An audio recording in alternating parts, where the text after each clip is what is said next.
Hi, welcome back. Chidiebere Ezeani joins us now. We'll be taking a look at women's football, and a whole lot of other things on sports this morning. But let me welcome you to the show. It's nice having you again. Always a pleasure. Right. Hi, Sissy. How you doing? She's back. Where do we start from, Cecilia? Okay, we'll just four continents. We know Okay. they will be playing the second round match for the World Cup qualifier on the 20, next week, Sunday. So we know the players are already in camp. They're preparing. I mean, when I spoke to the coach last night, he talked about the fact that immediately they finished against Tanzania, they weren't thinking the fact that, okay, they won 9-0.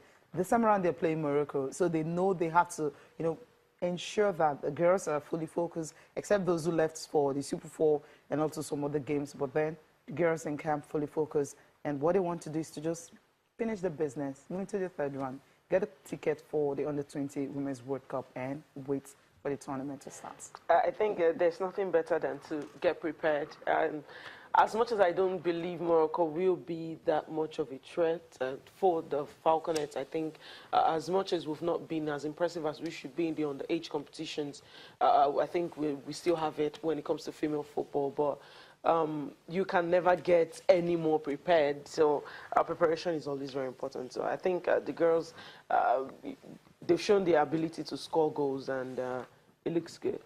Is our dominance challenged at age grade? Because some of those teams seem to be doing the right thing, South Africa, maybe Ghana, but we always still get the job done. So at what point do you think our dominance will be challenged?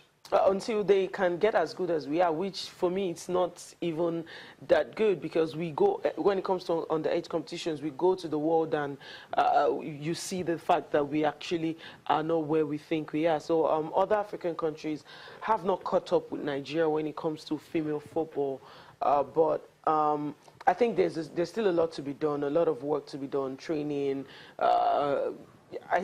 As much as we dominate Africa, I think we should be looking beyond Africa now instead of just sticking to, the continent. Yeah, you talk about the fact that we dominate Africa. I just want to cast my mind back to what happened to Ghana against France. While we were watching the FIFA Best Awards, the Ghanaians were getting beaten by France. Talking about their senior team now. It was a friendly game. We know they're hosting the next championship, but then they decide to be active.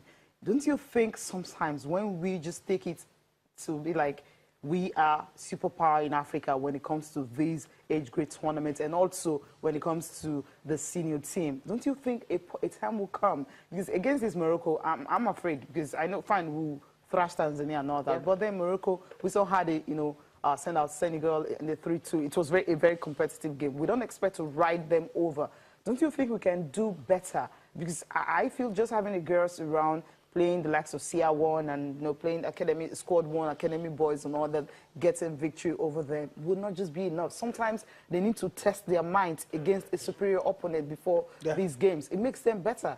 Of course, you know this, it's right. But when you look at the NFF, who they've drawn their budget for the 2018, and there's nothing for female football on it. So you just... That's what you think? It's what is there, because when you're not even giving them bonuses at underage competitions, and we're not seeing any friendlies for Super Falcon. The other time, Azizat Oshoala was complaining on the fact that they just come to play qualifiers, and they play qualifiers and games, nothing, no friendlies. No. You don't expect to get better than you are, because the only option you have is to play club football, clubs in friendlies right here in Nigeria.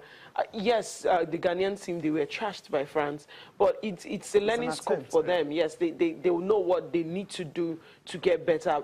Maybe the next time they won't lose as much, but they will learn eventually. If we don't start organizing these competitions, especially friendly games, we won't get better. Now, we are all impressed with the fact that the Super Eagles will play Argentina. We see the good in that. Probably get one other European team to play. You find out the holes you need to fill.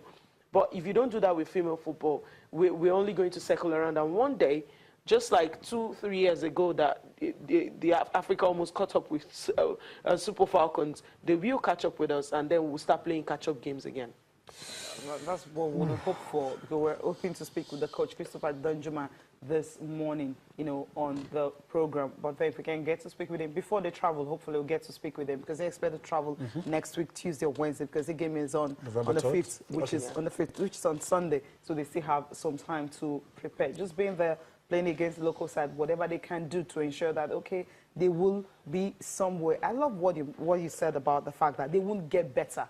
Fine, they're good, they're beating teams and all that. But what about the tactical aspect of it? Because when you're just playing teams you're better than, you've not really faced any tough tests at all. You're just there. You're just normal, usual. And these days, normal doesn't work. It doesn't cut it because we saw the Super Falcons at the World Cup, the last World Cup. I believe we had better players, or at least as good players as the teams we played against, especially that game against Sweden that ended three goals apiece. You look at the tactical side of the game. Thank God, okay, we're talking the Super Falcons now. They have a manager that I believe is a little bit tactically better than what we had at that particular World Cup. Now, you're talking the kind of impacts the players have, the kind of education they get, which goes back to grassroots football in Nigeria. As a young player, before you're age 16, you've probably had like 6 or 7 coaches, which doesn't do anything for your football, your development in the game. So I think we have to start getting better. We have to start, grow the game, grow them with the same mentality. If you're in Lagos, you're having the same ideology as a football player. I think the basic way to go about it is take these girls out of their comfort zone. And allow them play girls who are better than them. Organize friendly games with maybe the South Americans who they are fast-paced and ready to play, or the technical Europeans. Maybe we'll get to learn from there. All right. I think I actually like that because that's the only way we can get better and not just remain where we are. Now, Aziz Atoshola has been talking about how you can allow the girl child to play football. Girls who are interested in the game, parents should also always allow them to do that. And if they can do that, why not? You don't get to kill this talent. They get to have a future in the sport.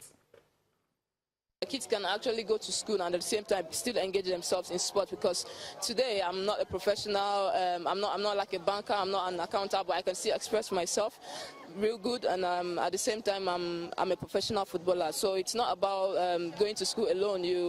If you kill a particular talent, in my opinion, I think you kill the dream of a whole nation. So we're just trying to encourage the parents to make them understand